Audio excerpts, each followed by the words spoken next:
Hello guys! Hello! This is for Aries. Aries, welcome dito sa aking channel. Kapalaran 888. Welcome guys. Alamin natin kung anong messages, vibration, energy gabay para sa inyong lahat. So, Aries, limitless, timeless, reading para sa lahat ng Aries. Tingnan natin dito sa barahan mo. This is from December 1, 2025 hanggang December 1 of 2027. Okay, extraordinary. There's a wild and impetuous uniqueness to you that deserves to be honored. Wow. So, sa 2 years na to, sinasabi ng barahan na meron ka na personalidad, karakter. Yung pagiging unique mo, may uniqueness ka, Aries, na posibleng magkakaroon ka ng reward ngayong 2 taon na to. So, ibig sabihin, kung ano man tong pagiging unique mo na yan, makakatanggap ka ng recognition from the universe, from heaven, and deserve mo daw yan.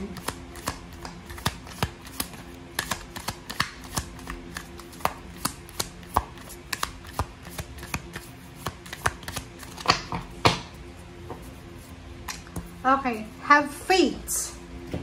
Your prayers are manifesting. Remain positive and follow your guidance. Sa lahat ng Aries, sinasabi ng bara sa'yo, have faith, manatili tayong faithful. Lahat daw ng panalangin mo, lahat yan ay makukuha mo, mamamanifest mo yan. Manatili ka lang na positibo, and sundin mo kung ano yung sinasabi ng iyong intuition, kung ano yung intuitive messages, guidance na pumapasok sa puso at isip mo. Okay. Let's check.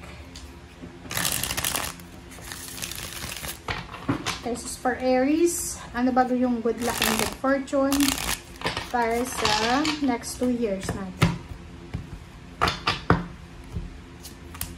Okay, the moon.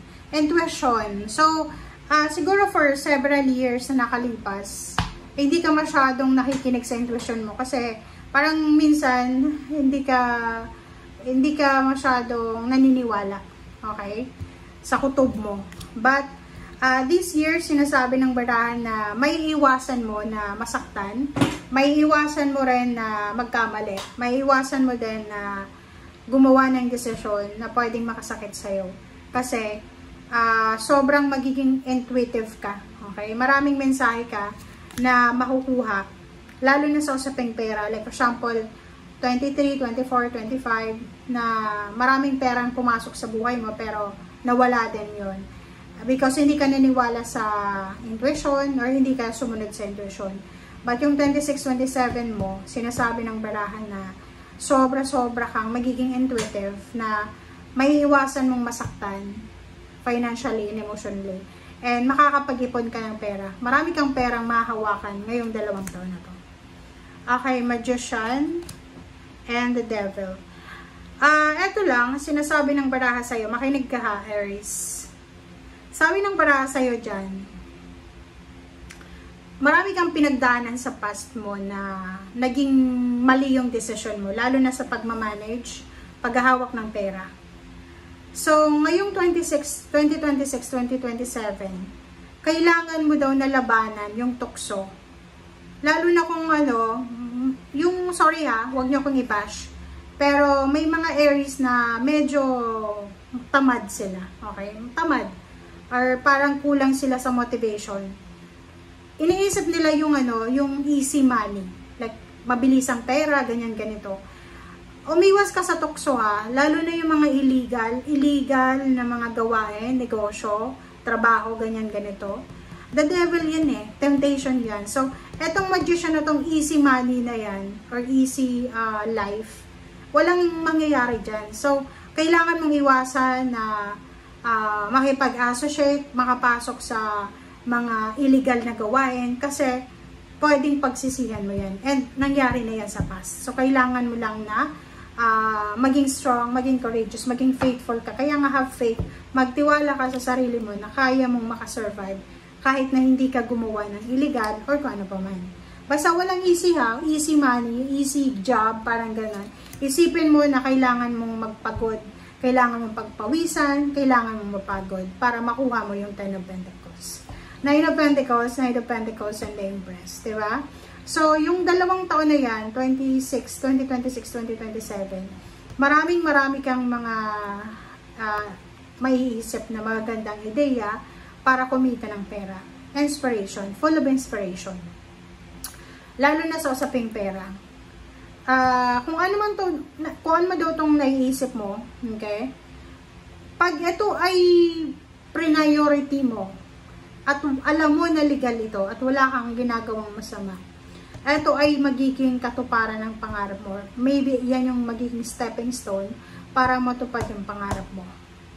And mayroon dito ni Aries, if you're a woman, okay, pwedeng pregnancy yan, or pwedeng plano para magbuntis. And kung lalaki ka, mag-iingat ka, kasi kung ayaw mo pang magkaroon ng responsibilidad, pag-contraception ka, kasi pwede kang makabuntis. Okay? Justice and 3 of Pentacles.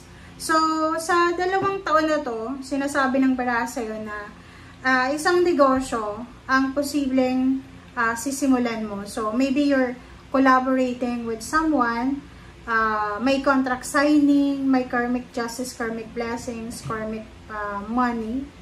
Parang sinasabi ng barahan na may pipirma sa inyo ng kontrata, meron sa inyo na papasok sa bagong trabaho, parang ganun. Okay, King of Cups. Sinasabi ng bara sa'yo dito na may iba din ditong Aries na pwedeng mapagod kayo sa usaping relationship. Baka makaramdam ka ng sobrang toxicity sa karelasyon mo. And Zero the Fool, sinasabi ng barahan na kung ano man tong mga pagsisimula na ino-offer sa'yo ng universe, subukan mo. Okay? Huwag mo i-reject agad-agad.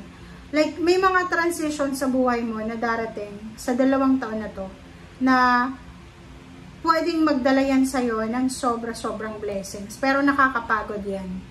Okay? Basta kung ikaw ay medyo tamad, kailangan labanan mo yan, nakatamaran mo. Kasi yan yung magiging susi para maghirap ka pag sobra kang tamad.